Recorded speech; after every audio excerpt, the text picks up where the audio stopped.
Euzu billahi mineşşeytanirracim. Bismillahirrahmanirrahim. Elhamdülillahi rabbil alamin ve salatu vesselamu ala seyyidina Muhammedinil emin ve ala alihi ve ashabihi ecmaîn. Allah'ın selamı, rahmeti, bereketi ve hidayeti siz değerli Rehber TV izleyicilerinin üzerine olsun inşallah. Yeni bir fıkıh ve hayat programıyla çok değerli İttihadül Ulema Yönetim Kurulu üyesi Molla Abdülkudüs Yalçın Seydam ile birlikte bugün de evlerinize misafir olduk. Sorularınız için gerek yurt içinden gerekse yurt dışından bizleri arayabilirsiniz. İnşallah yayın akışı içerisinde sorularınıza cevap bulmaya gayret göstereceğiz. Muvaffakiyet Allah'tandır. Seydam'a bir hoş geldin diyeyim. Değerli izleyiciler, programımıza bu şekilde giriş yapalım inşallah. Sizler de ekranda gördüğünüz telefon numarasını inşallah çevirirseniz sorularınızı bizlere kendi sesinizle canlı yayında iletebilirsiniz. Seydam hoş geldiniz. Nasılsınız? İyi misiniz? Hoş bulduk. Allah razı olsun. Elhamdülillah. Allah Celle Celaluhu cümlemize iyilik, sıhhat ve selamet nasip eylesin. Allah sizden de razı olsun inşallah. Rabbimden hayırlı, güzel bir program olmasını niyaz ediyorum inşallah. İlk sorumuz ile başlayalım müsaadeniz varsa Seydam. Evet. İlk sorumuz şöyle Seydam. Kuş pisliği namaza engel midir? Yani bir Müslüman namaz kıldı. Sonra fark etti ki örneğin kolunda neyse ceketinde kuş pisliği var. Acaba bu durum namaza engel midir, değil midir? Kaza yapar mı, yapmaz mı? Buyurun Seydam.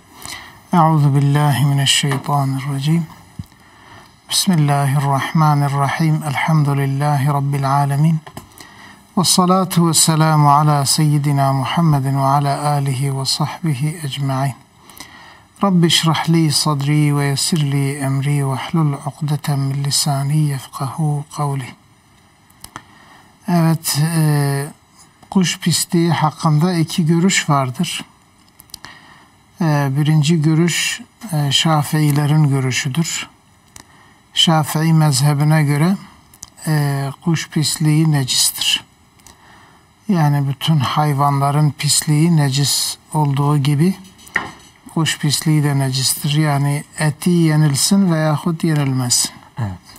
Fark etmez. Bütün yani hayvanların dışkıları, pislikleri necistir.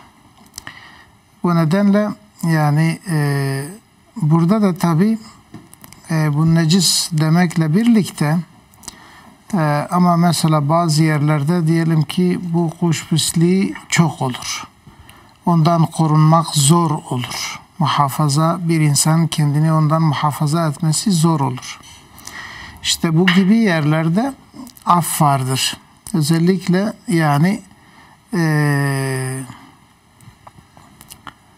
namaz durumunda, yani namazın kılındığı yerde eğer kuş pisliği varsa onun az olanından af vardır.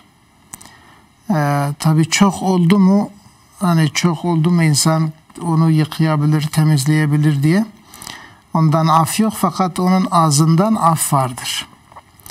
Bu nedenle bir insan diyelim ki bir camide namaz kılıyor dışarıda, orada da halıların üzerinde kuş pisliği varsa onun ağzından af var. Yani onun üzerinde bilmeden namaz kılmış ise bir şey olmaz. Yani tekrar kılmasına gerek yok. Evet. Fakat cumhura göre, cumhur dediğimiz yani Hanefi, Maliki ve Hanbelilerin de zahir kavline göre eti yenilen hayvanların özellikle kuşların pisliği necis değildir. Bu nedenle o konuda daha rahat insan hareket edebilir. Hatta onlara göre mesela eti yenilen hayvanların idrarı da necis değildir ve bunu bir hadis ile delillendiriyorlar.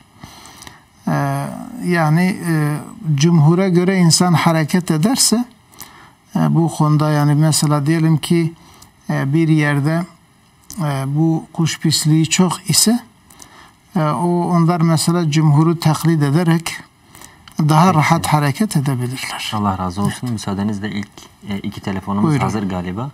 Öncelikle Urfa'ya bağlanıyoruz. Buyurun, hoş geldiniz yayınımıza. Urfa. Buyurun. Alo. Evet, sesinizi alıyorum. Buyurun. Ben size soracağım. Tabii. Diyorlar ki kadınlar Hazreti Adem ve Hazreti Havva yüzünden cennette kovulmuş. Sesinizi net alamadım. Sorunuzu tam anlayamadım açıkçası. Tekrarlayabilir misiniz sorunuzu? Hazreti Adem, Hazreti Havva yüzünden cennetten kovulmuş. Tamam. Gerçekten de Hazreti Böyle bir şey var mıdır, yok mudur? Yani kadınların sürekli böyle fitnesi olduğunu söylüyorlar. Tamam. Soralım inşallah. Sorunuz anlaşıldı. Baş göz üstüne. Eyvallah. Var mıydı başka sorunuz bu arada? Bir de mezarların üzerindeki okların kopartılması günah mıdır? Hani mezarların üstündeki oklar Tamam. mezarın üstündeki kişiye sebep olarak kalıyormuş ya. Peki sorularınız anlaşıldı. İnşallah soralım. Sesiniz pek net değildi ama ikinci izleyicimize bağlanalım. Gaziantep. Buyurun, hoş geldiniz yayınımıza. Hoş bulduk. Hayırlı akşamlar. Sağ olun. Teşekkürler. Buyurun. Benim 2 tane sorum olacak hocam. Tabii. Mezarlığa ahmetlikten gidebiliyor muyuz yani? Sıkıntı var mı size? Ses net gelmiyor arkadaşlar. Sesini Bir netleştirebilir miyiz? Fatiha okuyabiliyor muyuz hastayken? Adetli. Bir sorunuzu tekrar küçük harflerle böyle biraz daha yavaş bir şekilde tekrarlayabilir misiniz? Mezarlığa giderken adetli gidebiliyor muyuz diye soracaktım o zaman.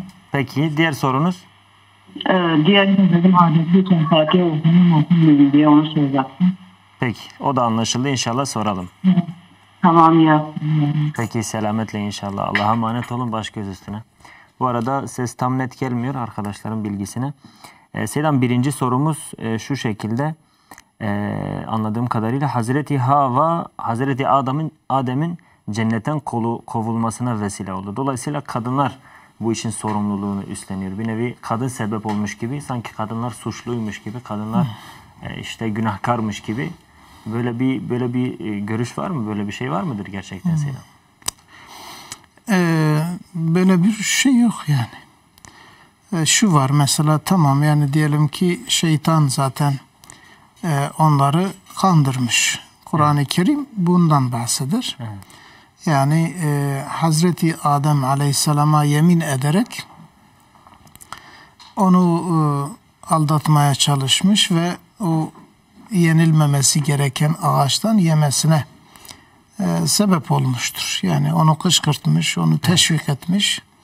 Kur'an-ı Kerim bize bunu şey yapıyor. Yani ve ikisine de diyor yemin etti. Ben size gerçekten samimi olarak size söylüyorum. Bu konuda sizin iyiliğinizi istiyorum diyerek onları kandırmış. Bir rivayet var. Şöyle bir rivayet var. Yani bunu duyan Hazreti Havva validemiz, o da teşvik etmiş Hazreti Adem Aleyhisselam, evet yiyelim ne olacak falan diye. Orada böyle bir şey var ama yani bu demek değildir ki yani artık kadınlar, Evet. yani bütün kadınlar sanki suçluymuş gibi. Hayır, öyle bir neticeye varılmaz yani. Yani asıl Kur'an-ı Kerim burada suçluluğu şeytana veriyor. Şeytan bu işi yapmış. Olabilir yani belki bazı hani kadın zafiyeti nedeniyle belki o da daha çok daha erken, daha rahat belki aldanmış olabilir diyebiliriz. Ama bu diyelim ki onların cennetten kovulmasına sebep kadınlar olmuş diye da öyle bir şey yoktur yani. Eyvallah Selam, evet. Allah razı olsun. Dediğinize ek olarak acizane Seydam, ayet-i kerimede Allahu Teala ve asa Ademu ya da fe'asa Ademu Rabbehu. Yani isyan, o günah hatta Hazreti Adem'e nispet ediliyor. Çünkü sorumlu erkektir. Dolayısıyla dediğinize aynı şekilde katılıyorum yani. 2 telefonumuz var Seydam. Müsaadenizle onları da alalım. Öncelikle Adana'ya bağlanalım. Buyurun, hoş geldiniz yayınımıza. Adana. Selamun Aleyküm. Aleykümselam ve rahmetullah. Hocam. Eyvallah, buyurun. Hocam sorum vardı. Tabii. Saç ekmek caiz midir? Tamam. Anlaşıldı sorunuz. Var mıydı başka sorunuz? İkinci sorum da bu bankaların verdiği promosyonun durumu. Peki, o da anlaşıldı inşallah. İkisini de soralım. Baş göz üstüne. Allah'a emanet olun. Allah'a emanet olun. Sizler de selametle kalın. Diğer izleyicimiz Adıyaman'dan. Buyurun, hoş geldiniz yayınımıza. Selamünaleyküm. Aleykümselam ve rahmetullah. Buyurun, hoş geldiniz. Geçen de aramıştım. Bu Eyvallah. bayağı oluyor. Peki. Sabah namazı için. Öncelikle televizyonun sesini kısarsanız bizleri Ha, telefondan tamam. dinleyin. Eyvallah. Buyurun. Tamam hocam. Ben oruçlu çok seviyorum Ramazan'da tutmayı. Onun dışında da seviyorum. Mesela Perşembe, Pazartesi tutmayı çok seviyorum. Ama lakin uykuyla geçiriyorum. Mesela saat 1:30 gibi, 1 gibi Evet. falan. Onun için tutasım gelmiyor. Ama tutmayı da çok seviyorum. Evet. Şimdi tutmam lazım mı? Öyle mi gerekiyor? Sadece aç açına oruç tutmak. Namazlarımı kılıyorum. Arada Kur'an'ımı da okuyorum. Evet. Yani bir de çocuklarım var 4 tane. Onları çok dua ediyorum. Her namazın arkasında Allah'a sığınıyorum. Onların peygamberin izinden gitmelerini çok istiyorum. Elimden geleni yapıyorum. Bir de sabah namazına hiç kalkamıyorum. Yani geçen de bir defa aramıştım. Peki. Ama çok kalkmak istiyorum. Peki, soralım inşallah. Tekrardan iletelim. Bir de tanıdığım bir arkadaş vardı medresede. Eşi sürekli maddi manevi şiddet gösteriyor ve karşıdaki kişi de bunu kaldıramıyor. Ne yapması lazım? Yani zulme susması mı lazım ya da o evliliği devam mı ettirmesi lazım ya da bitirmesi mi lazım? Peki, sorularınız anlaşıldı. Soralım inşallah. Ama bir de hocam sabah namazını çok onun için bir dua var mı ya da yok mu oruç için, namaz için? O soruyu da tekrarlayalım inşallah. Geçen de cevaplamıştık. Yine aynı şekilde tekrarlayalım inşallah. Baş görüşürüz. Tamam, Allah razı olsun. Allah'a emanet Selamünaleyküm. olun. Aleykümselam. Selametle kalın. Eyvallah. Diğer sorumuz Seydam, izleyicimiz dedi ki mezarlardaki otları kaldırmak, bir şekilde kaldırmak. Acaba günah mıdır Seydam, anladığım? Yani yanlış anlamadıysam yani o şekilde. Mezarlardaki Evet, mezarlarda otlar bitiyor ya. Evet. O otları böyle kesmek, kaldırmak. Neyse artık. O caiz midir ya da günah mıdır daha doğrusu? yani onun günah olması konusunda herhangi bir rivayet, bir şey biz rastlamadık. Bir fıkhi bir hükme de biz ulaşmadık. Yani otlar özellikle eğer çok mesela kaba olup da insanların ziyaretine biraz zorluk verirlerse yani onun koparılması, yolların açılması hatta iyidir yani. Ama yoksa mesela hiçbir sebep olmadan da diyelim ki mezarlıktaki otları kesmenin bir günah olduğu yani işitilmemiş. Biz Peki, bilmiyoruz öyle bir şey. Yani öyle bir şey yoktur. Eyvallah Seydam. Sadece şu var, hani eğer mesela mezarın üzerinde özellikle yani böyle yaş ot varsa, daha yeşil, daha kuru olmayan, hani o istiğfar eder diye rivayet var. O azabının hafiflemesine vesile oluyor. İşte onu kaldırmamak daha iyidir. Yani ona dokunmamak iyidir. En azından ilkbaharda o yeşillik olsun yani. Eyvallah Seydam. Allah razı olsun. Diğer sorumuz yine mezarla ilgili. Mezarlık ziyaretine adetliyken bir kadın gidebilir mi acaba?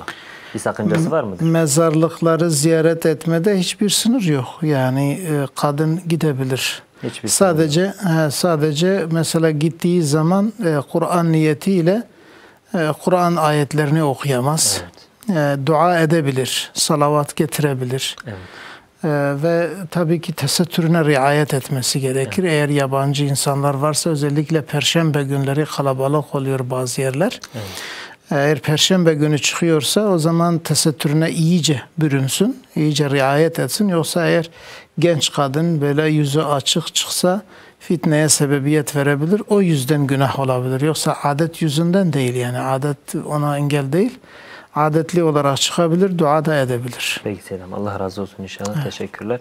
2 sorumuz daha var. 2 ayrı ilden, Batman ve Diyarbakır'dan. Öncelikle Batman'a bağlanıyoruz. Buyurun. Selamünaleyküm. Aleykümselam ve rahmetullah. Hoş geldiniz. Sefalar getirdiniz. Allah razı olsun. İyi yayınlar diliyorum. Sizden de teşekkürler. Eyvallah. Buyurun. Hoca, bir sorumuz olacak. Tabii. Buyurun. Ya biliyorsunuz nikah yapılırken çeşitli şeyler üzerine yapılıyor. Evet. Artık Hazreti Adem'in nikahı ne üzerine kıyılmış? Hazreti Adem'in nikahı ne üzerine kıyılmış? Var mı Evet, başka onu sorunuz? bu soruyu öğrenecektim. Peki soralım inşallah. Baş göz üstüne.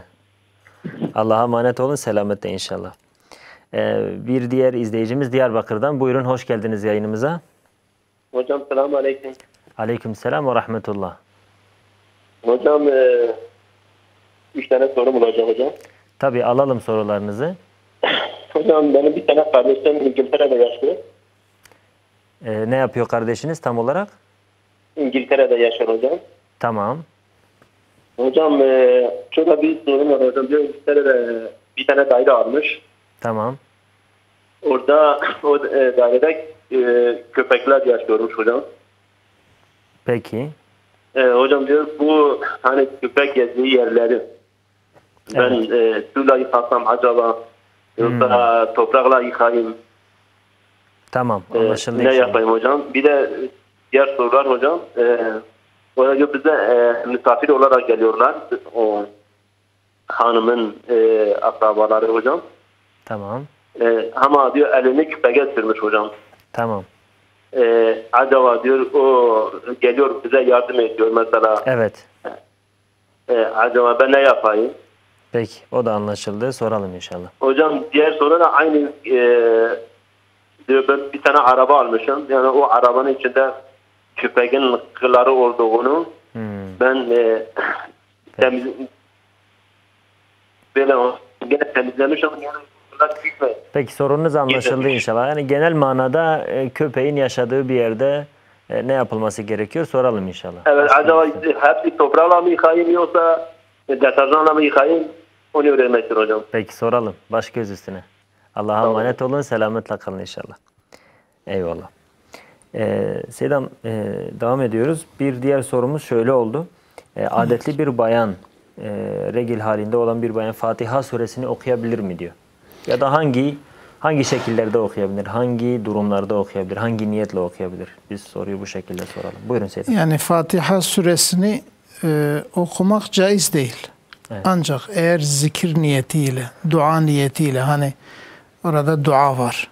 Yani ihdinas sıratal müstakim, sıratallezine en'amte aleyhim bu dua. Taziyede okuyabilir mi Seydam? Yok. Okuyamaz. Hayır. Sabah akşam zikirleri yani niyetiyle okuyabilir mi? Orada da okuyamaz. Yani çünkü sabah akşam zikirlerinde Fatiha yoktur. Yani Fatiha evet normalde akşamleyin okunabilir ama yani o dua kısmını dua niyetiyle insan okuyabilir. Eyvallah.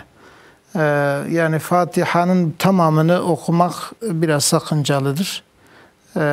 Zikir niyetiyle olsa da yani ona dikkat etmek lazım. Başka zikirleri insan okusa mesela Felak suresi, Nas suresi, bu İhlas suresi bunlar zikir daha niyetiyle, Ayet-el Kürsi mesela zikir niyetiyle okuyabilir. Bu şekilde mesela okuması mümkündür, caizdir. Evet. Allah razı olsun. Diğer sorumuz Seydam saç ekme ile ilgili. Evet. Acaba saç ektirmek caiz midir Seydam? Yani saç ektirmek başka programlarda da soruldu birkaç defa. Eğer insanın kendi saçından ekiliyorsa caizdir. Yani diyelim ki ön kısmı dökülmüş, bu bir tedavi çeşididir. Evet. Arka tarafından kesilip ön tarafına ekiliyorsa bu caizdir ama başka insanların saçından eğer ekiliyorsa bu caiz değildir. Peki Seydam. Evet. Eyvallah. Diğer sorumuz yine promosyonla alakalı Seydam. Evet. Promosyon almak caiz midir Seydam? Promosyon almak caiz değildir. Yani almak derken alınır da fakat evet. Yani yenilmesi caiz değildir. Evet, alan kişinin kullanması caiz değil. Kendi menfaati için, kendi istifadesi için kullanması caiz değildir. Ancak hayırlı kurumlara yani hayır yerlerine vermesi gerekir. O zaman onun günahından kurtulmuş olur. Bankaya da bırakmaz. Peki Seydam. Evet. Eyvallah. Müsaadenizle 2 telefonumuz daha var. Evet. Öncelikle Kahramanmaraş'a bağlanıyoruz. Buyurun hoş geldiniz yayınımıza. Hoş bulduk. Selamünaleyküm. Aleykümselam ve rahmetullah. Ben hocamıza şeyi sormak istiyordum. Kredi kartı dinimizde kullanmak mubah mı?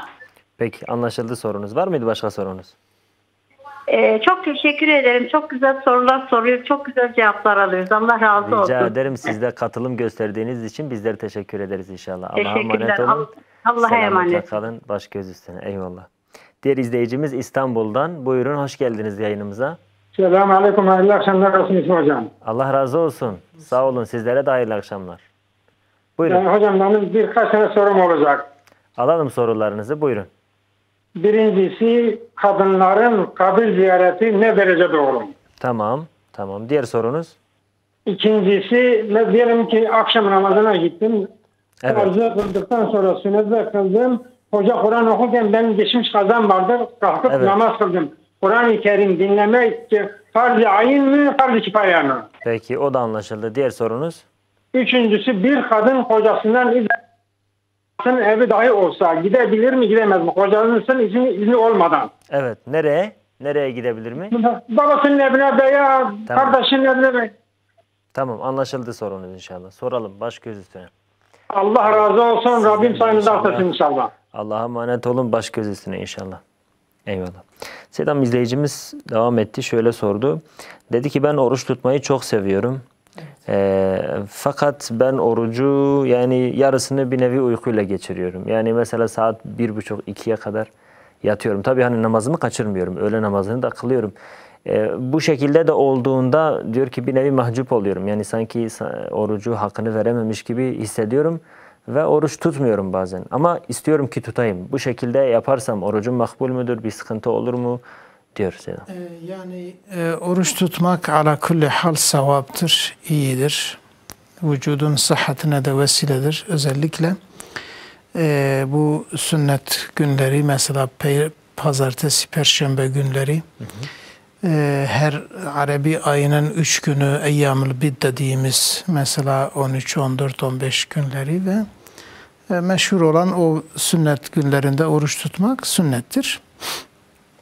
Aynı şekilde Hazreti Davud Aleyhisselam'ın orucu tavsiye ediliyor. O bir gün oruç tutar, bir gün iftar ederdi. Eğer onun mesela diyor ki ben oruç tuttuğum zaman çoğu zaman yatıyorum. Eğer bu yatması herhangi bir hukukun ihlaline sebebiyet vermiyorsa, gerek çocuklarının, gerek eşinin, gerek evinin, gerek Rabbinin yani ibadetine bir engel teşkil etmiyorsa bir şey olmaz. Yani diyelim ki yani yarı gün yatsa, diğer yarı gün mesela ibadetlerini yapsa ve ibadetlerini, hak hukukunu ihlal etmiyorsa zararı yoktur. Peki. Ama hakkın hukukun ihlaline sebebiyet veriyorsa o zaman caiz değildir. Eyvallah Selam. Bir diğer sorusu daha önce de sorulmuştu. İzleyicimiz dedi ki ben hani namaz kılmayı da çok seviyorum. Oruç tutmayı da seviyorum. Evet. Fakat uykuya yenik düşüyor galiba izleyicimiz. Evet. Sabah namazına kalkamıyorum. Yani ne yaparsam yapayım bir nevi diyor ki kalkamıyorum. Kısacası böyle bir izleyicimiz için ne denilir? Bir de özel olarak dua istedi Selam. Yani Evet. sabah namazına kalkma ile ilgili özel Allah olarak yapması Celle gereken bir Celaluhu. dua veya bir zikir var mı acaba? Yani öyle bir şey biz bilmiyoruz. Yalnız böyle bazen medresedeyken medrese arkadaşları söylüyorlardı. Ben bunun böyle yani rivayet olarak görmedim. Kehf suresinin son 2 ayeti. Evet Selam. Diyor bunu yatmadan önce okusan ve niyet etsen diyelim ki falan vakitte kalkayım. Evet. Bu o ayetin işte mucizesidir. İnsan o zaman kalkıyor Evet. diye. Ben şahsen bir deneme yapmadım. Ben yaptım Selam. Yaptınız mı? Evet oluyordu. Oluyor. Evet. Bak işte demek ki Doğru. oluyor. İnşallah kanaat getirirse bu 2 ayeti okusun. Bu Kur'an-ı Kerim'in Ya da mucizesidir. Kevser suresi Selam. Evet, bu Kur'an-ı Kerim'in mucizesidir. Fakat bunlardan önce geç saatlere kadar kalmasın. Tabii maddi sebepleri yok etmesi lazım. Evet, yani mesela erken yatsın. Saat 12'ye kadar, 1'e kadar uyanık kalırsa veyahut dizi falan seyrederse Evet. veyahut başka diyelim ki konuşmalar gereksiz ki zaten Peygamber Efendimiz Aleyhisselatü Vesselam buyurmuştur. Yani ve bizim şeyimizde de fıkıh kitaplarımızda da mevcuttur. Yatsı namazından sonra eğer İslami bir çalışma veya İslami bir sohbet yoksa uyanık kalmak mekruhtur. Evet. Eğer namazın kaçmasına sebebiyet veriyorsa bu haram olur. Evet. Dolayısıyla yatsı namazından sonra Direkt uyusun. yani uyusun. İnşallah kalkar. İnşallah. Yani insan o şekilde bir nevi bir hatta yakin derecesinde ben inanıyorum ki erken yatsa erken kalkabilir yani. Bir de mesela hani bu çalar saat falan veyahut da telefon, gerçi telefon biz tavsiye etmiyoruz ama çalar saat gibi bir şey ayarlasın. İnşallah kalkar. Erken yatmak ve saatini kurmak, bu ikisi vesile olur ve o ayetleri de okusun. İnşallah sabah namazını kaçırmayacaktır. Eyvallah Seydam. İzleyicimizin 4 tane de çocuğu var. Dua buyuruyor. Allah hepsini bu ahir zaman fitnesinden muhafaza buyursun. Amin. Onları İslami bir hayat üzere büyütsün ve hepsi de böyle Müslüman, muttaki, mücahit insanlar olsun. Amin amin. Allah razı Rabbim olsun. bunu inşallah kabul etsin. Yeri gelmişken Seydam, namaz ile ilgili yine buna benzer bir arkadaş namaza kalkamıyor Seydam. Yani ne yapılıyorsa uykusu çok ağır. Gerçekten. O da şey yapıyor. Eline bir ip bağlıyor. Tabii evi 1. katta yani. Sonra ipi aşağı sarkıtıyor. Sabah namazına kalkan arkadaşları gelip sabah namazına o ipi çekiyorlar. Evet. Dolayısıyla onu bir şekilde uyandırıyorlar. Evet. Böyle yani Güzel bir kısacası şey. eğer istiyorlarsa inşallah bir yol Güzel bulurlar. bir şeyler. Denerler yani. Evet. Aynen. Allah razı olsun. Diğer sorusu Seydam Allah izleyicimiz. muvaffak eylesin. Yani sabah namazına kalkmasını muvaffak eylesin ve alışkanlık, adet haline getirsin. Önemli olan alışmaktır. İnsan birkaç gün böyle aynı saatte kalksa artık kendiliğinden uyanıyor. Doğrudur. Ama izleyicimiz anlattığına göre hani çok geç saatlerde uyandığı için dolayısıyla geç saatlerde de uyuyacak muhtemelen. Yani kısacası uyku düzenini ayarlarsa inşallah kalkacaktır Allah'ın izniyle. Yani ayet-i kerime ama her buyuruyor. şeye rağmen kalkamazsa Seydam ne diyeceğiz bunun için? Eğer bütün bunları yaptığı halde kalkamıyorsa mesul değil. Peki Seydam. Zaten özür 2 tanedir. Namazın geçmesi için makbul özür 2 tanedir. Birisi daldı, bir işe unuttu. Evet. Birisi de uykuya daldı. Yani şey yapmaksızın, haddi aşmaksızın uyudu ve uykuda kaldı. Bu 2 özür kişiyi mazur ve yani günahtan onu inşallah uzaklaştırır. Kalktığı zaman da ne zaman kalkarsa kazasını yaparsa. Peki Seydam. Allah razı olsun. Evet. Bir telefonumuz var Van'dan. Buyurun, hoş geldiniz yayınımıza. Van. Hoş bulduk. Alo, iyi akşamlar. İyi akşamlar. Sağ olun. Teşekkürler. Buyurun. Ben hocama bir sorum olacaktı da. Buyurun, alalım sorunuzu. Güne katılacaktım da dinimize günde katılmanın bir sakıncası var mı? Peki, anlaşıldı sorun inşallah. Var mı başka sorunuz? Yok, teşekkür ederim, sağ olun. Peki, Allah'a emanet olun, selametle kalın inşallah. Diğer izleyicimiz Gaziantep'ten. Buyurun, hoş geldiniz yayınımıza. Gaziantep. Hoş geldiniz. Hoş bulduk. Buyurun. Alo. Buyurun, sesinizi alıyorum. Buyurun. Ben diyecektim ki estetik yaptırmak günah mıdır? Ama şöyle bir şekilde estetik yaptırmak. Burnumda herhangi bir sıkıntı var. O sıkıntıyı giderdikten sonra şekil vermek. Peki, anlaşıldı sorunuz inşallah. Baş göz üstüne soralım. Allah'a emanet olun, selametle kalın. Eyvallah. Seydam, kaldığımız yerden devam ediyoruz. İzleyicimizin sorusu şöyle oldu. Kadına şiddet uygulanıyor. Diyor ki tanıdığım bir kadın kocası tarafından şiddet görüyor. Böyle bir kadın ne yapsın diyor Seydam. Yani o kadın her şeye rağmen, kocasından dayak yemesine rağmen, haksız yere belki de ya da haklı yere neyse genel manada şiddet görüyor. Yani şiddet doğru bir şey midir? Bu şekilde o kadının ne yapması gerekiyor? Dinen o kadının ne yapması gerekiyor Seydam? Buyurun. Yani İslam'da kadına şiddet yok. Evet. Bu şeydir yani sadece eğer nüşuz yapan kadın varsa böyle kadınlık görevi noktasında kocasına diklenirse, onun itaatinden çıkarsa, koca da tabi sırasıyla ilk önce mesela yatağını ayırır, sonra nasihat eder, sonra mesela hafiften ama böyle şiddet dediğimiz böyle hafiften bir nevi te'dib için yani ve böyle yaralayıcı değil yani yaranın açılacağı ve yüze falan değil yani böyle hafiften bir dövme yapabilir. Fakat şey de mesela normal böyle gerek hakaret var gerek şiddetli darbeler vurmak bu caiz değildir. Eğer bir kadın böyle bir şeye maruz kalıyorsa haksız yere yani o şiddeti görüyorsa o zaman kadın bir yere müracaat edebilir yani bir alimin yerine ailesine müracaat eder yani beni bu insanın şerrinden zulmünden kurtarın diye talep edebilir. Boşanma talebinde bulunabilir yani. Peki Sinan. Evet. Allah razı olsun inşallah.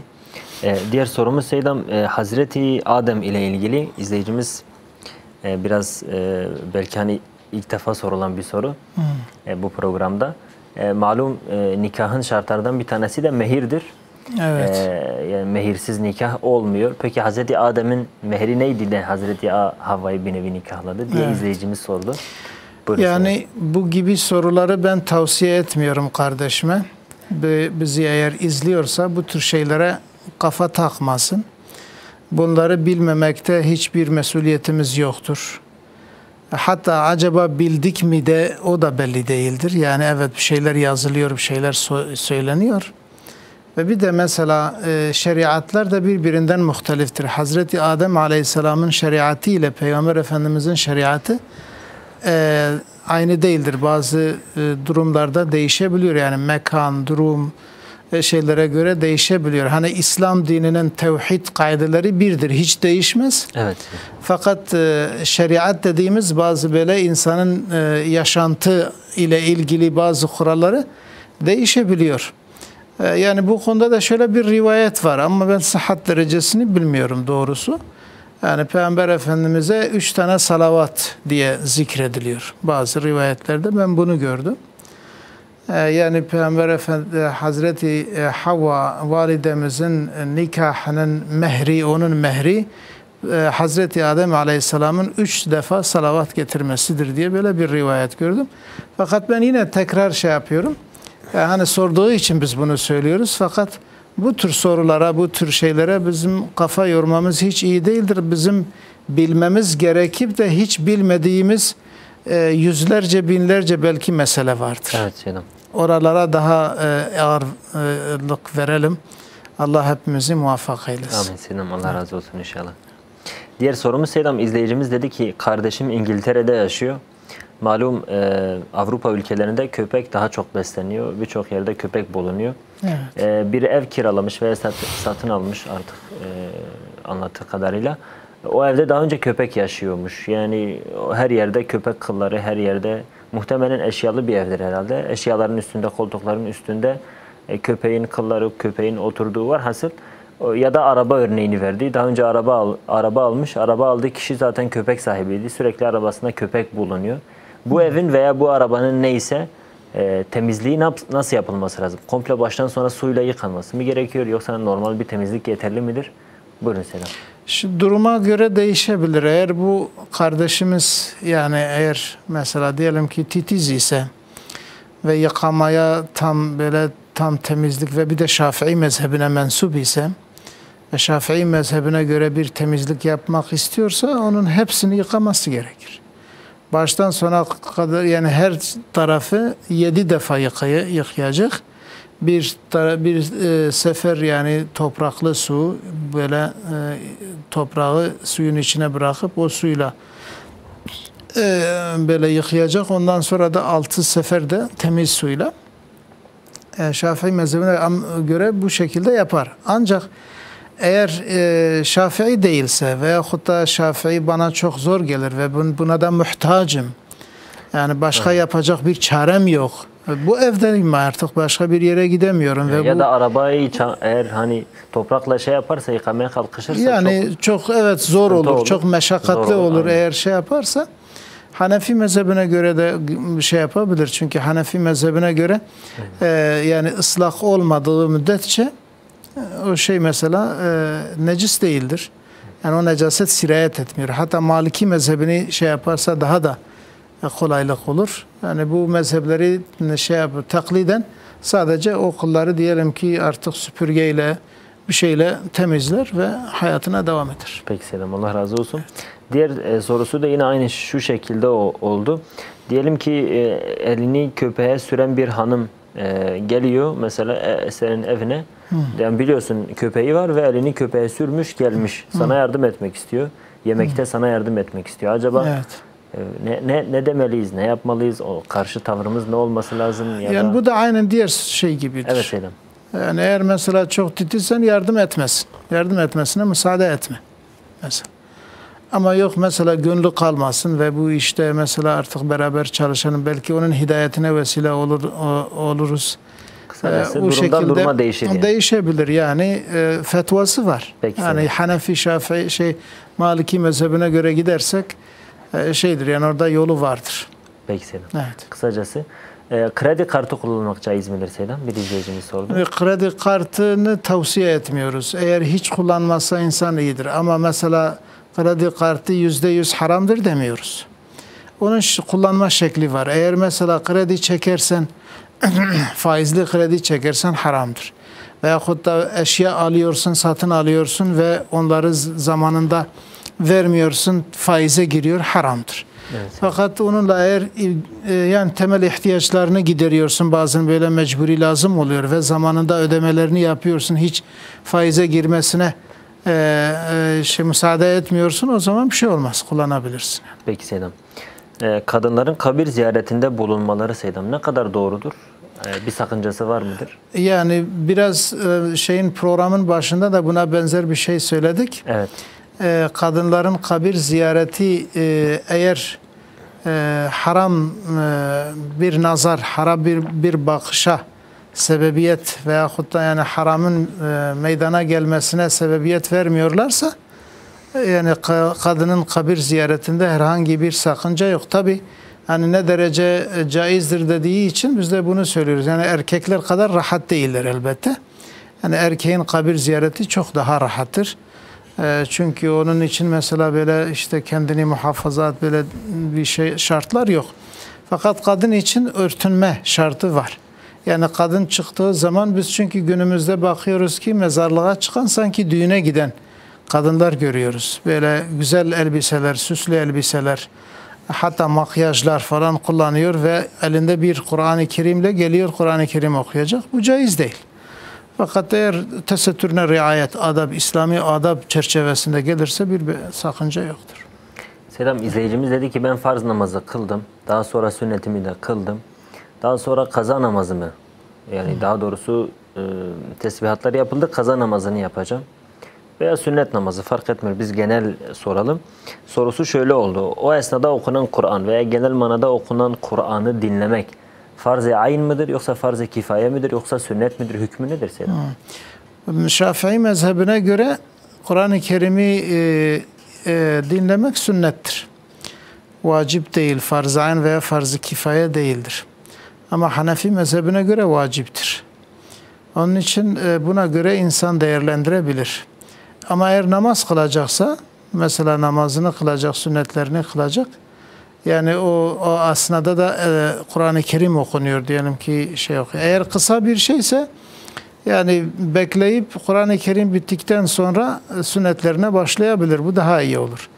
Ama yok mesela uzun bir şey ise o zaman sünnetlerini kılabilir. Yani o Kur'an-ı Kerim'i dinlemesi şart değil, vacip değildir. Peki Seydam. Bir diğer sorusu ise kadınların izin meselesi Seydam. Bir kadın kocasına, yani örneğin bir akrabasına gitmek için izin istemek zorunda mıdır? Kocası eğer izin vermese o kadın giderse bu kadın günahkar mıdır? Değil midir Seydam? Kısacası kadınların eşleriyle ilgili izin meseleleri Seydam. Evet. Kadının evinden çıkması mutlaka kocasının izni dahilinde olmalıdır. Baba evine dahi gitse, babasının ziyaretine dahi gitse, annesinin ziyaretine gitse, teyzesine gitse, ablasına, kardeşine, ne bileyim akrabalarına nereye giderse gitsin mutlaka kocasından izin almak zorundadır. Bu farzdır. Ama bazı kocalar, eşler vardır ki genel bir izin vermiş. Yani ona güveniyor. Ya bir nevi izin istemesine gerek kalmıyor o durumda. Yani eğer biliyorsa ki kocası bu konuda zaten izin vermiş ve kızmaz ve ona hakkını helal etmez diye bir durum yapmaz, o zaman gidebilir. Fakat eğer kocası titiz ise, benim haberim olmadan evden çıkma demiş ise çıkmamak zorundadır. Fakat kocası da böyle kesin bir şekilde, yani ebedi bir şekilde akrabalarından onu alıkoyamaz yani. Yani mesela diyelim ki bir müddet, hadi bir ay, 2 ay, 3 ay en azından mesela birkaç ayda bir ona izin vermesi gerekir. Evet. Peki Selam. Allah razı olsun. 2 telefonumuz daha var. Öncelikle Konya'ya bağlanıyoruz. Buyurun, hoş geldiniz yayınımıza. Konya. Öncelikle telefonunuzun sesi, evet, televizyonun sesini kısarsanız bizleri telefondan dinleyin lütfen. Buyurun. Hocam kolay gelsin. Allah razı olsun. Teşekkürler.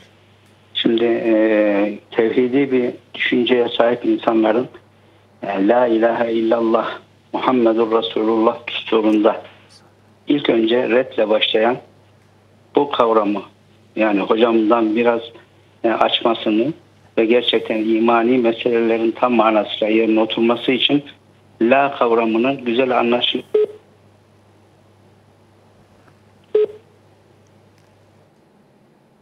İzleyicimizin sesi gitti galiba. Bir sorusunu anladık. Sorusu anlaşıldı inşallah. Galiba bir teknik sıkıntı oldu. Sorunuzu soralım inşallah. Yani la kavramının tam manası nedir? Soralım. Diğer izleyicimiz Batman'dan. Buyurun, hoş geldiniz yayınımıza. Batman. İyi akşamlar hocam. Sağ olun, teşekkürler. Sizlere de iyi akşamlar. Buyurun. Hocama bir sorum olacaktı. Biraz uzun sürecek de kusura bakmayın. Siz ne kadar kısa keserseniz iyidir ama biz dinleriz sizi. Buyurun. Hocam eşimle hiçbir sebebimiz yokken ben kocam bizi bıraktı komple. Ne ailesi ne çoluğu, 3 tane çocuğum var, ne bakıyor ne ediyor. Evet. Gitti bana boşanma davası açtı. Evet. Ve annesini babasını hiç kimseyi tanımıyor hocam. Evet. Görmek bile istemiyor. Acaba bunun günahı nedir? Peki. Başka bir kadınla evlendiğini ve başkasının çocuğuna bakıyor. Peki, anlaşıldı. Sizin çocuklarınız var tabii, değil mi? 3 tane benim çocuğum var. Peki. Peki. Sorunuz bu kadar mıydı? Evet. Peki, soralım inşallah, anlaşıldı. Allah-u Teala selamet versin. Bakalım teşekkür ederim. Hayırlı akşamlar. Sizlere de inşallah selametle. Eyvallah. Selam, izleyicimiz şöyle sormuştu. Bu günler oluyor. Kadınlar kendi aralarına gün düzenliyor. Bu tarz günlere katılmak dinen caiz midir veya herhangi bir sakıncası var mıdır acaba? Eğer hepsi kendi rızasıyla katılıyorsa o da bir günah yok. Değil yani mi? Tabii, yani mesela bir nevi dayanışmadır, yardımlaşmadır. Yani herhalde kendi aralarında bir gün topluyorlar, birisine veriyorlar. Ondan sonra diğerinin günü geliyor, ona veriyorlar. Bir nevi biraz toplu bir para veriyorlar birbirlerine.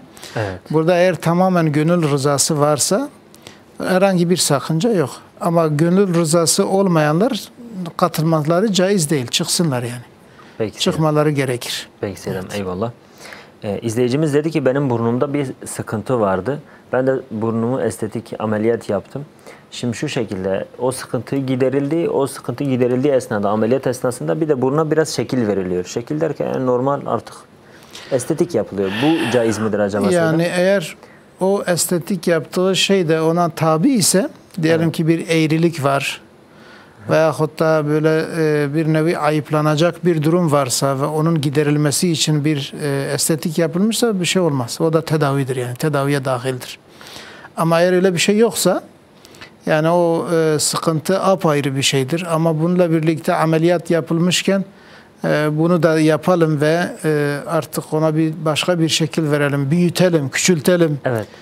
Diye böyle bir şey. Bu şekilde yani mesela büyütme, küçültme bu caiz değil. Peki evet. Selam. Eyvallah. Diğer sorumuz Selam, izleyicimizin sorduğu soru gerçi kesildi. Eğer devamını sormak istiyorsanız tekrar arayabilirsiniz. Kendisi tevhid kelimesi olan La ilahe illallah üzerinde durdu Seydam. La kavramını söyledi. Allah-u Teala niye red ile başlıyor? Acaba bizler bu kavramı nasıl anlamalıyız? La ilahe illallah ve la ile başlamanın hikmeti, hükmü nedir? Bizim için ne önem atfediyor? Evet. Buyurun.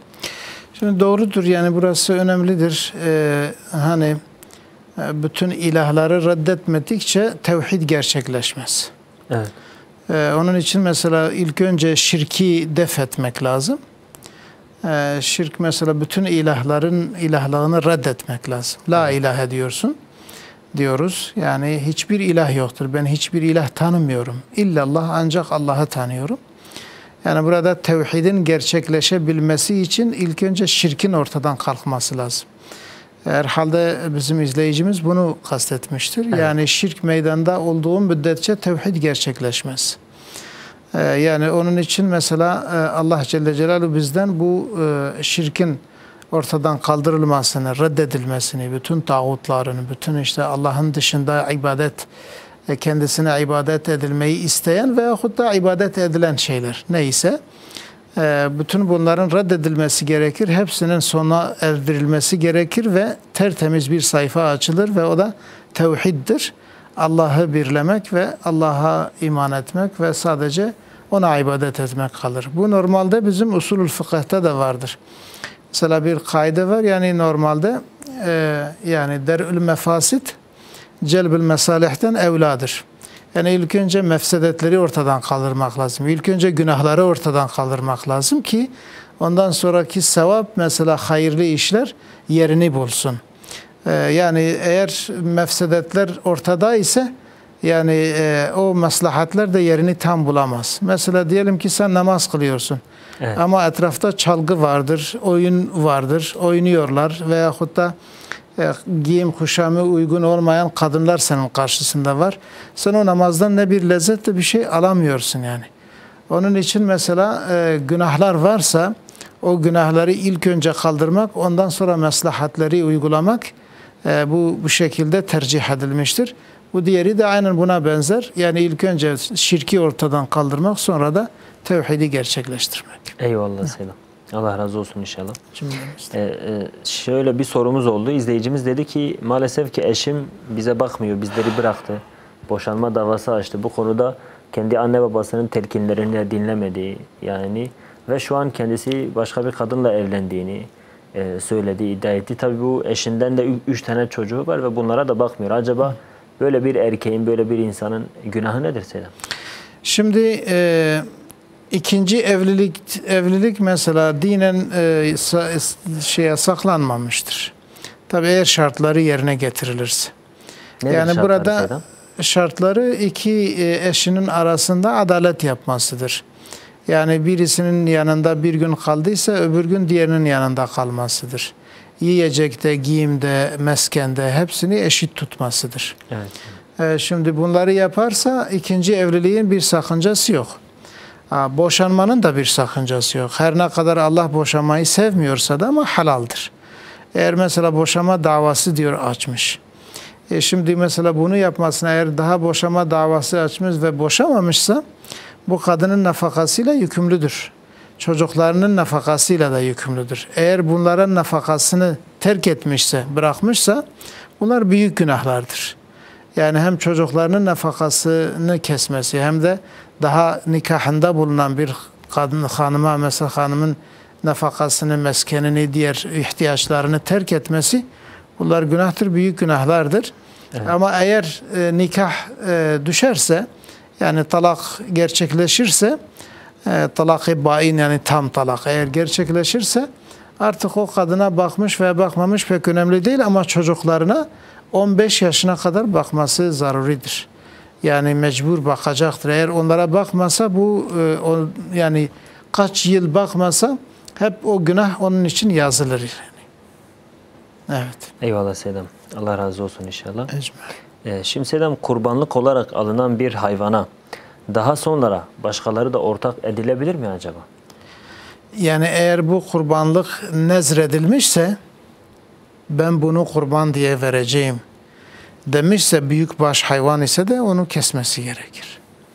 Ama nezir değilse ben bunu kurban, yani sünnet kurbanı gerçekleştirmek için yani bayramda kesmek için inşallah keseceğim ama bu benim adağım değildir. Yani o şekilde adak yapmamışsa artık ortak yapabilir. Sıkıntı yok yani. Sıkıntı yoktur. Evet. Alındıktan sonra da ortak edilebilir. Tabii yani alındıktan sonra o payları başkasına da verebilir. Peki Seydam, Allah razı olsun. Değerli izleyiciler, kısa bir reklam arası. Daha sonra programımızın ikinci bölümüyle beraber tekrar buradayız.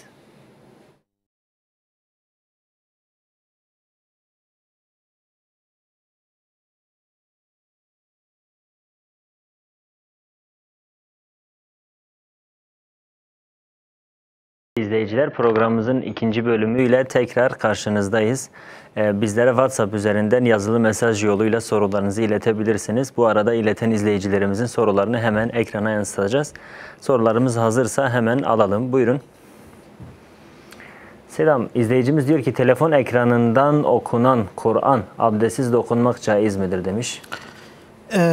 Yani eğer ekrana yansımışsa Kur'an-ı Kerim, o Kur'an-ı Kerim hükmündedir. Ona dokunmak caiz olmaz. Peki Selam. Yani bu konu ihtilaflı bir konu mudur yoksa Selam? Yani hani bu yeni bir şeydir. Evet, Selam. Yeni bir şey olduğu için mesela günümüzdeki bazı alimler fetva veriyor. Diyor ki o şeydir. Diyor ki o sanaldır. Gerçek değildir. Dolayısıyla dokunmanın caiz olduğunu söylüyorlar. Evet, Selam. Fakat bizim mesela bildiğimiz, okuduğumuz diyor ki eğer ayet nerede yazılı ise orada yazı gözüküyor yani. Bu sanal olsun veyahut olmaz. Birçok insan Yani, Kur'an niyetiyle kullanıyor. Yani evet yani Kur'an bir de gözüküyor yani yazısı çok net, çok böyle güzel bir şekilde Evet, senin elinin altındadır. Dolayısıyla ona abdestsiz dokunmanın caiz olmadığı kanaatindeyiz. Her türlü abdestsiz dokunulmaması en doğrusu. Kapandıktan sonra içinde Kur'an-ı Kerim programı olsa da bir şey olmaz. Çünkü ekrana yansımadığı zaman yoktur. Peki Selam. Eyvallah. Diğer sorumuz gelsin. İslam'da cariyelik yasaklanmış mıdır Selam? Cariyelik sistemi var mıdır İslam'da? İslam'da cariyelik yasaklanmamıştır. Yalnız yani vakada yoktur. Yani artık cariyelik sistemi kaldırılmış. Yoksa fıkhi olarak eğer o şartlar meydana gelirse cariyelik yine vardır yani. Yani İslam cariyeliği teşvik ediyor mu Selam? Şimdi cariyelik değil. Şimdi kölelik. Köleliği daha doğrusu. Köleliği teşvik ediyor mu? Teşvik de etmez hiçbir zaman. Tam tersi. Çünkü İslam köleliği getirmemiş. Evet, Yani İslam'dan önce kölelik sistemi vardı, cariyelik sistemi vardı. İslam bunu gittikçe mesela azaltmış. Mesela dikkat ederseniz birçok yapılan suçlarda ceza olarak, kefaret olarak bir köleyi azat etmek var. Mesela bir adam mesela diyelim ki birisini hataen öldürürse onun ilk cezası, kefareti bir köle azat etmektir. Evet. Mesela yemin etmekte köle azat etmek vardır.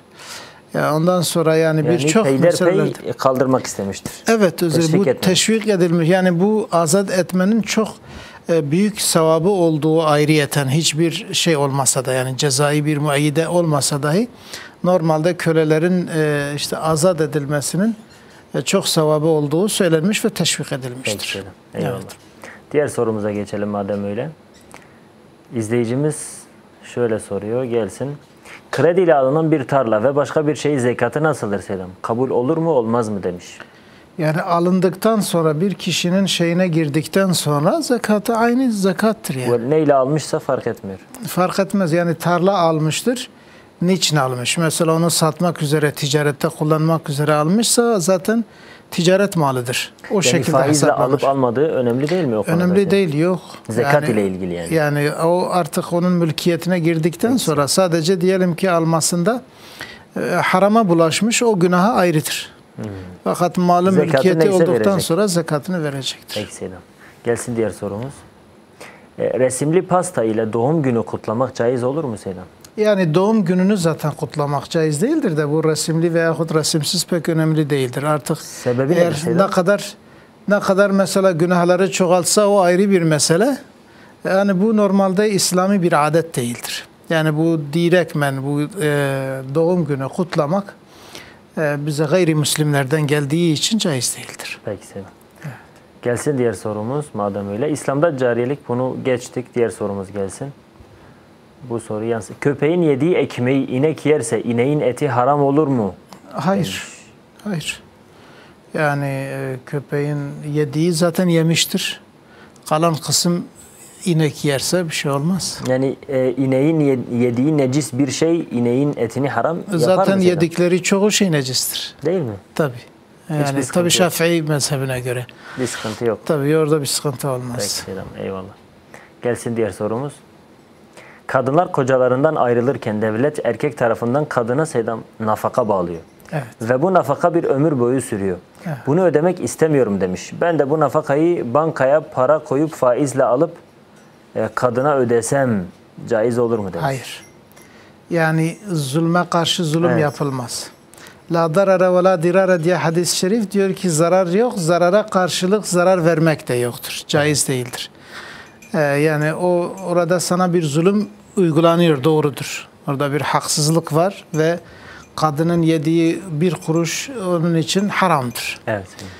Hepsi haramdır. Sen de mazlumsun ve sevabını inşallah alırsın. Ama gidip faize bulaşman doğru değil. Hayır. O hiçbir zaman onu faize girmeye halal kılmaz yani. Peki Selam. Eyvallah. Diğer sorumuzu alalım. Kadın ölmüş, babasının maaşını almak için resmi nikahını yapmıyor. Bunun için de devlet onun mağdur sayıp baba maaşını vermeye devam ediyor. Yani sanki bekarmış gibi. Bu maaş helal olur mu demiş. Yani kısacası Evet. kadının babası ölüyor Seydam. Kadın bekarmış gibi hareket ediyor. Normalde evlidir. Resmi evliliğini yapmıyor. Aynen öyle. Kimisi resmi evliliğini bozuyor. Evet. Bazıları da öyle yapıyor yani onu yapma. Ama bütün bunlar şimdi eğer burada bir mecburiyet söz konusuysa, bir fakirlik, zaruret derecesinde bir ihtiyaç varsa tamam bir şey olmaz. O ona mubah olur. Fakat sırf biraz daha kazanayım derken ki çoğu bunun için yapıyor. Evet, tamahkarlık. Bu sahtekarlığa giriyor, caiz değildir. Peki Seydam. Gelsin diğer sorumuz. Başka ilde oturan annemizin veya kayınvalidemizin evine gittiğimizde orada seferi sayılıyor muyuz Seydam? Sefer mesafesini aşmışsa, kayınvalidesine veya annesine gidiyorsa seferi sayılıyor mu? Tabi onun evi başka yerdeyse. Evet. Mesela diyelim ki kendisi İstanbul'da oturuyor, evi oradadır. Diyarbakır'a ziyarete gelip tekrar gidecek. Yani eğer burada mesela 4 günden fazla kalmayacaksa Şafii mezhebine göre ki yani. Hanefi yok, o artık onun evi değil. Onun evi İstanbul'dadır. Hı. Evin kimin evi olduğu önemli değil. Önemli Annesi değil. midir, kayınvalidesi midir? Fark etmez. Neyse. Gelsin diğer sorumuz. Bayanların yüzünü kapatması, peçe takması farz mıdır? Takmazsa herhangi bir günahı var mıdır demişiz. İhtilafi bir meseledir bu. Bir de hani fitneye bağlıdır.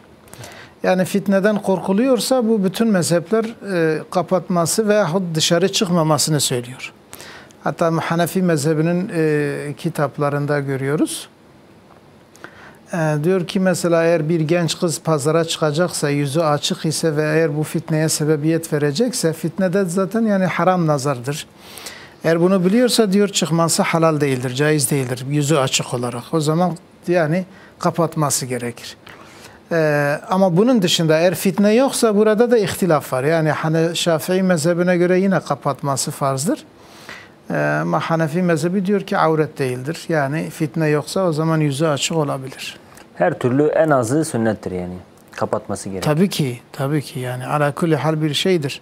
Peki. Özellikle günümüzde yani biz bunu hüküm olarak söyledik. Ama biz günümüze göre gidersek günümüz öyle bir duruma gelmiş ki kadının gölgesini bile fitne için kullanıyorlar. Dolayısıyla bu konuda kadının çok kendini muhafaza etmesi lazımdır. Peki. Eyvallah. Gelsin diğer sorumuz. Bireysel emekliliğimi iptal ettim demiş. Ana paranın yanında ise getirisini de iade edildi. Bu parayı kullanmam caiz midir Seydam? O parayı şey yapsın. O parayı bir camiye versin. Veyahut çok fakir, muhtaç birisine versin. Kullanmaz. Kullanmaz. Gelsin diğer sorumuz. Secdeye giderken alın çıplak olarak yere değmesi farz mıdır Seydam? Yani kafadaki takke alnın yere değmesini engelliyorsa mesela bir sakıncası var mıdır? Var. Yani secdeye giderken alnın açık olması lazım. Hatta saç dahi olsa bir insanın kendi saçı ve hepsini kapatmışsa onu bir şekilde onu alması lazım yani. Yoksa secdesi kabul değildir. Evet. Namazı bozulur. Evet. Peki. Gelsin diğer sorumuz. Namaz kılmak için taharet alıyorum abdest aldıktan sonra bazen de namaz esnasında hafif bir ıslaklık ya da yarım bir damla akıntı oluyor. Namaz olur mu demiş izleyicimiz. Yani bu sürekli bir şekil ise eğer her zaman böyle oluyorsa mazurdur. O zaman ne yapacak? O zaman mazurun abdesti gibi yapacak. Yani şeyden sonra diyelim ki abdestten sonra yani bir peçete, bir bez, bir şey mesela elbisesi kirlenmesin diye böyle bağlayacak oraya ve namaz vakti girdikten sonra abdest alacak. Ve abdest aldıktan sonra beklemeden namazına başlayacak. Eğer damlama gelirse de namazı yerindedir. Çünkü mazurdur. Peki Hanefi mezhebine göre Selam? Aynı. Hanefi mezhebine göre de aynen bu şekilde mi? Evet, orada da aynıdır. Sadece Maliki mezhebinde bir kolaylık var. O da tabii Maliki mezhebinde de diyor ki o damlamalar yani bir vaktin tamamını kapsaması lazım. Yani o damlamaların arasında bir namaz, bir abdest vakti bulunmayacak kadar sıklıkta olması lazım. Evet. O zaman yani artık yani o damlamalar abdesti bozmuyor. Peki Selam. Yani o şekilde var. Gelsin diğer sorumuz. Babam demiş 80 gram altın biriktirmiş. Yarısını bana, yarısını kardeşime, sonradan bana sen evlisin, çocukların var, evine bakım yap diye bana gönül rızası ile 63 gram verdi. Bunda herhangi bir günah var mıdır demiş. Yani baba 80 gram altını ikiye bölmemiş değil mi? Evet Seyyidem. Yani birisine 63 gram vermiş, diğerine kalan kısmı vermiş. Yarısını bana diyor, yarısını kardeşime, sonradan bana sonradan da ayrıyeten ek olarak. Evlisin, çocukların var diye bakım yap diye ekstra gönül rızasıyla 63 gram vermiş. Yani eğer orada şimdi baba bakmış ki bunun ihtiyacı daha fazladır diye vermişse bir sakıncası yok. Yani daha fazla ihtiyacı olana daha fazla vermek normaldir. Peki Seyyidem. Evet. Eyvallah. Diğer sorumuz, kredi kartıyla yapılan alışverişten dolayı puan kazanılıyor. Bu puanlarla alışveriş yapabilir mi Seyyidem? Yapabilir. Bir sakıncası yok. Gelsin diğer sorumuz, alalım. Şekil vermeden kaşın etrafını almak, temizlemek caiz midir Seyyidem? Gerek erkek gerek kadın. Yani eğer etrafı çok kirliyse, böyle kötü bir görüntü veriyorsa, şekil vermeden, yani inceltmeden sadece o temizliği yapması bir şey olmaz. Makasla ya da. Evet. O zararı bir yoktur. Evet. Peki. Kaş arası Seyyidem, bu arada sormuş olalım. Kaş arası? Kaş arası erkek için aldırmak caiz değildir diye bir rivayet vardır. Peki Seyyidem. Ama bazıları yani ona da bir sakınca yok Kadınlar diye. için? Kadınlar için caizdir. Yani özellikle kocası için alabilir. Çünkü böyle iki kaşın birleşmesi kadın için biraz daha yani şeydir, bir ayıp, kusur sayılabiliyor. O bir nevi tedaviye giriyor yani. Peki Seyyidem. Eyvallah. Gelsin diğer sorumuz. Şöyle, köpek ile kedilerin para ile alışverişi caiz midir Seyyidem? Yani bunlar normalde satılmıyor. Özellikle köpek Şafii mezhebinde necis olan bir şey mal değildir. Mal olarak satılmıyor. Yalnız şu şekil olabilir. Yani raf'üliyet diye bir durum var. Diyelim ki bir kişinin köpeği var. O köpek onun evindedir. Ve o köpek çok mesela diyelim ki talimlidir veyahut yani çok yararlı bir şeydir. İşte şu an köpekler kullanılıyor Seyyidem. O da yani, mesela dese ki yani ben bu köpekten elimi kaldırma karşısında senden bu kadar para talep ediyorum diyebilir. Eğitimi karşısında. Eğitimi karşısında mesela alabilir. Caizdir yani. Yani bir de yani necis şeylerde eğer bir şeye yararı varsa Şafii mezhebinde de raf'üliyet usulüyle yani elini yoldan kaldırıp seninle arandan çekiliyorum, bu çekilişimin karşısında senden yani bu kadar para. Her türlü eğer fayda varsa caizdir. Yani. Caizdir. Yani yalnız satış değil. Eğer ben bunu sana sattım derse o zaman haram olur. Peki Seyyidem. Satmasın. Diğer mezheplerde Seyyidem? Şeydedir. Diğer mezheplerde necis olmadığı için satılabilir. Peki Seyyidem. Evet. Gelsin diğer sorumuz.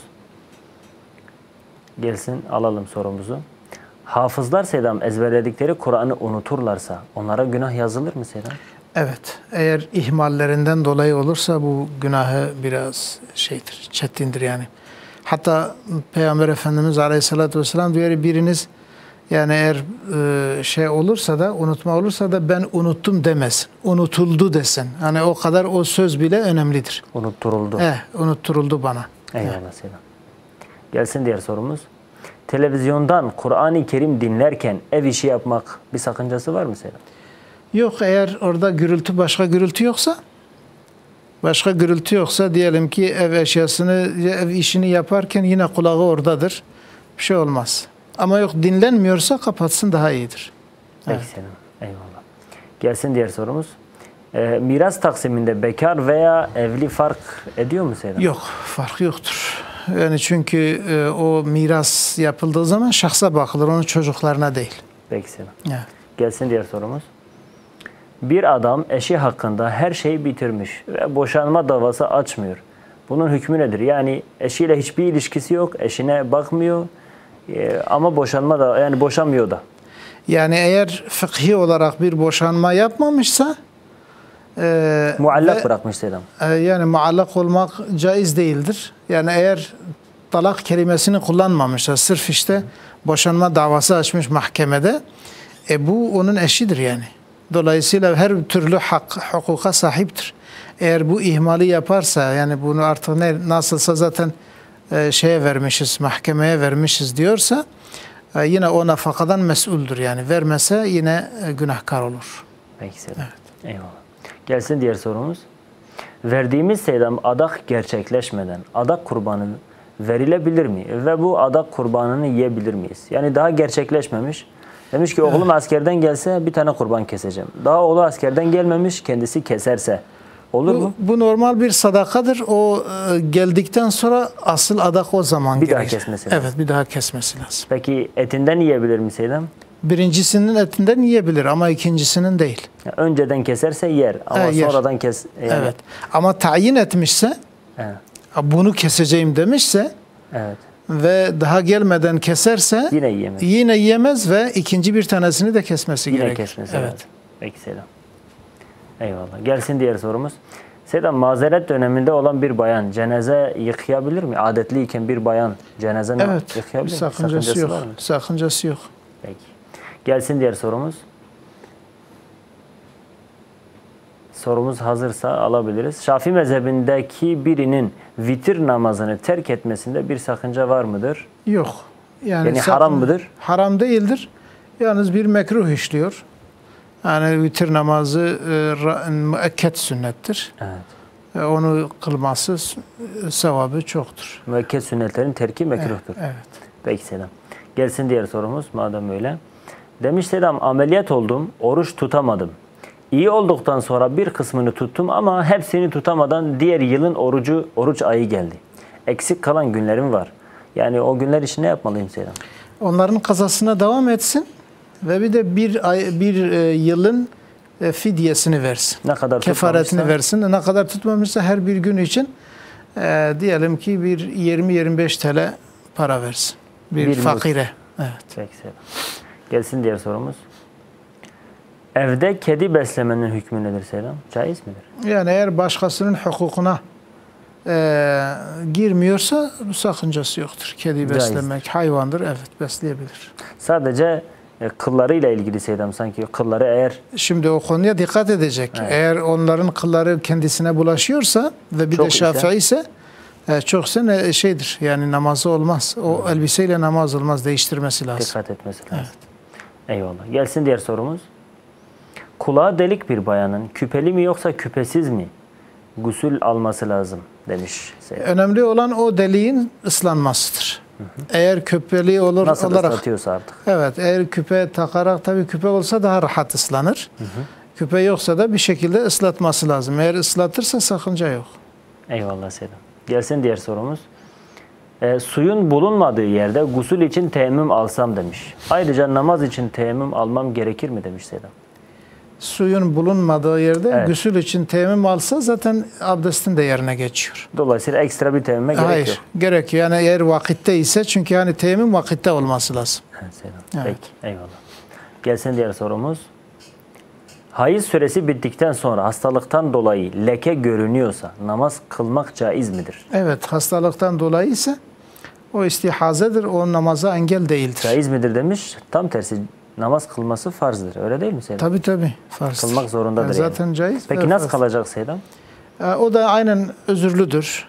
Yani vakit girdikten sonra abdestini alacak, iyice kendini muhafaza edecek, lekelerin elbiseye değmemesi için ve beklemeden namazını kılacak.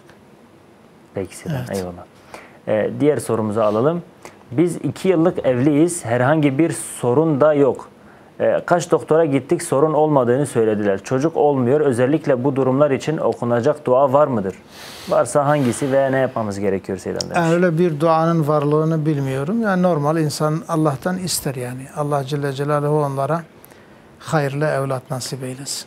İnşallah. Amin Seydam. Hani bazı ayetler var ya Seydam, Kur'an-ı Kerim'de Hazreti Zekeriya ile ilgili. O tarz ayetleri. Yani okuyabilir o tür şeyleri. Yani ey Rabbim bana, o Hazreti Zekeriya'nın duasını yapabilir. Peki Seydam. Evet. Eyvallah. Diğer sorumuzu alalım. Sabah namazını kaçırdığın zaman kazasını kılmadığımda konut duası da okumam gerekiyor mu Seydam? Kıldığımda daha doğrusu.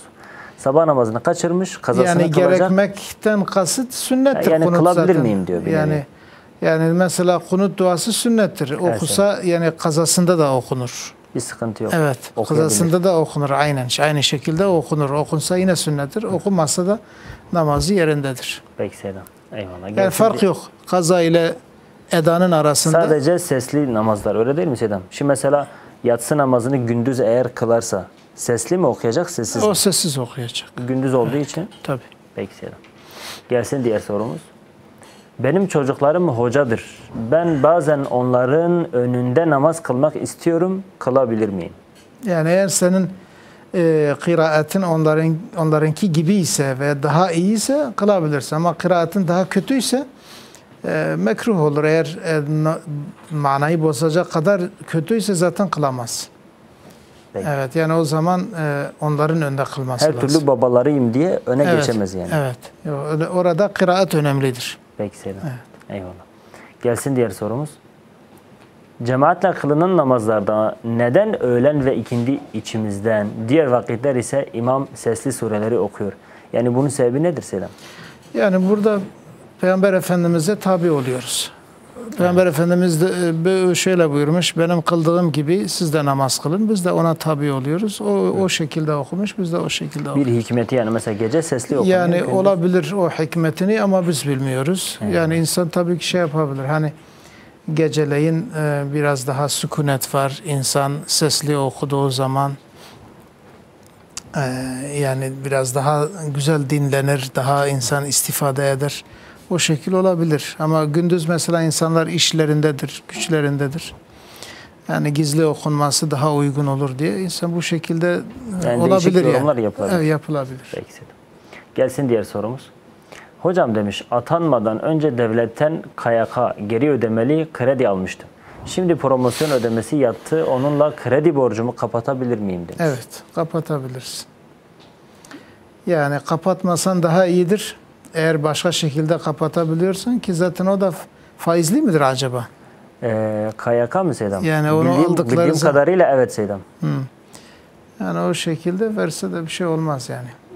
KYK borcuna kredi almış, ona promosyonu oraya yatırabilir mi Seydam? Eğer yani yatırmaması daha iyidir, daha evladır. İhtiyacı varsa da yatırabilir. Ama ihtiyacı varsa yatırsın. Peki Seydam. Alalım sorumuzu. Çekilişlerde kazanılan para ödülleri helal midir Seydam?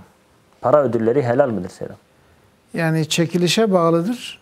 Çekilişin şekli eğer halal bir çekiliş ise, normal bir çekiliş ise para da olsa caizdir. Fark etmez. Evet, fark etmez. İçeriğine bağlı. Evet. Gelsin diğer sorumuz. Bir baba Seydam kaç yaşa kadar çocuklarına bakmak zorundadır? Yani buluğ çağına kadar, ergenlik çağına kadar. Ergenlik çağı da Şafii mezhebine göre 15 yıldır. Evet. Hanefi mezhebine göre 18 yıldır. Dolayısıyla eğer bir çocuk 15 yaşını doldurmuşsa Şafii mezhebine göre artık baba bakmakla yükümlü değildir. Çocuk kendi idaresini yapsın, kendisi iş bulsun.